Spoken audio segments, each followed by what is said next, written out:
Salut les prospecteurs, changement de décor et vous reconnaissez certainement ces caisses si vous nous suivez déjà depuis un moment sur Crystal Source. Ces caisses, vous le savez, elles viennent du Brésil et elles contiennent des géodes d'améthyste. On en a à peu près 200, il y a 200 pièces. On va pas faire un déballage à la classique comme on a déjà pu faire. Mais en fait, je vais vous parler d'un sujet qui m'intéresse vraiment. Je crois que c'est le sujet qui m'intéresse le plus dans les minéraux, la couleur des minéraux. Comment ça se fait que, par exemple, une améthyste, c'est un quartz? Et le quartz, dedans, on a quartz rose, quartz fumé, cristal de roche, améthyste, citrine. Ils ont la même composition chimique, la même cristallisation, et pourtant, ils ont une couleur totalement différente. Et c'est sur ça qu'on va parler aujourd'hui pendant que je déballe les améthystes.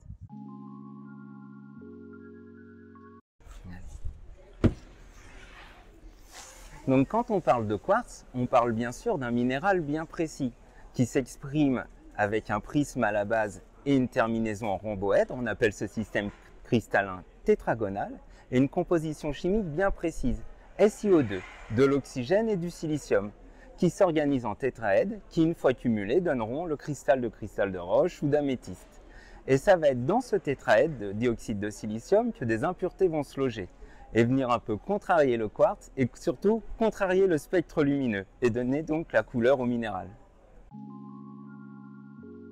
Donc on va commencer, si on parle du quartz, on va commencer par le cristal de roche. Le cristal de roche, on peut l'appeler aussi quartzialin, c'est un quartz incolore.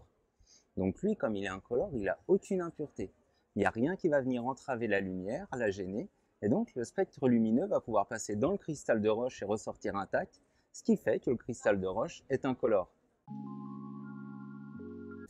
Et si on passe au quartz rose, le quartz rose, lui, il y a eu plusieurs hypothèses pour expliquer pourquoi le rose du quartz rose. Il y en avait une première ancienne et qui est invalide, c'était de la présence ferreuse. Donc ça, non. Après, il y a une autre hypothèse, c'était un transfert de charge entre des molécules de titane. Ça n'a pas l'air d'être la bonne non plus. Et l'hypothèse qui est la plus retenue, ça serait que dans le quartz rose, il y a des micro-inclusions fibreuses de dumortierite. Tu mettras la photo de dumortierite, Émile?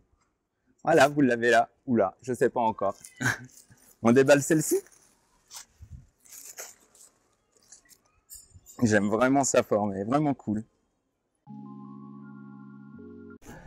En 3, je vous parle du quartz fumé. Wow. On se fait des peurs pendant les tournages. Pour le quartz fumé, lui, c'est encore différent.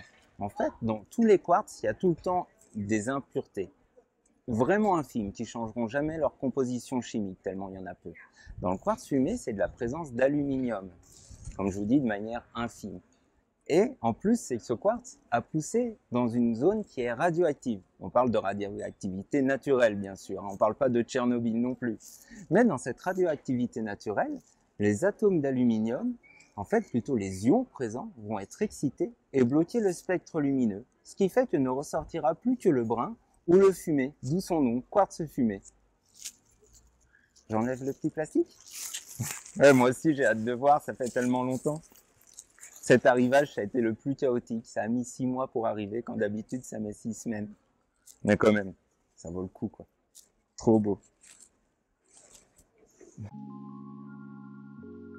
Pour la citrine, elle, ça va être du fer qui est présent et qui va lui donner sa couleur jaune. Alors, pas du fer, comme celui du quartz hématoïde. Le fer dans le quartz hématoïde, si je ne me trompe pas, c'est FeO2. Et ça va donner une couleur rouge au quartz. Là, la citrine, c'est encore différent. Ça va être des jeux d'ions, donc une partie de l'atome qui bouge et qui va passer de la molécule de fer à la molécule d'oxygène, et en bougeant comme ça, va bloquer le spectre lumineux et va en fait laisser sortir que le jaune, d'où la couleur citrin de la citrine. Un bébé améthyste, Emeline? Ouais, c'est plus un bébé quartz avec agate qu'améthyste, quand même. C'est incolore. Donc là, on peut voir, comme je vous disais, il n'y a pas d'inclusion, pas d'impureté, pardon, et du coup, il n'y a pas de blocage du spectre lumineux.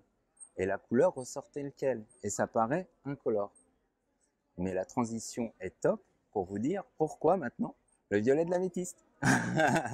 Et du coup, pourquoi le violet de l'améthyste? Pourquoi une améthyste va être violet clair, violet pâle, voire violet foncé, comme les améthystes d'Uruguay?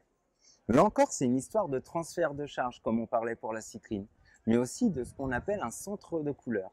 En fait, dans l'améthyste, il y a également du fer qui s'exprime lui en Fe3+, et Fe4+. Au centre, l'oxygène, en O2-. Et en fait, c'est les ions 3+, 4+, qui vont aller se balader vers le 2- de l'oxygène. C'est un peu comme un aimant. Le plus va être attiré par le moins et vice-versa. Et du coup, ces ions se baladent et vont bloquer le spectre lumineux pour faire ressortir que le violet de l'améthyste.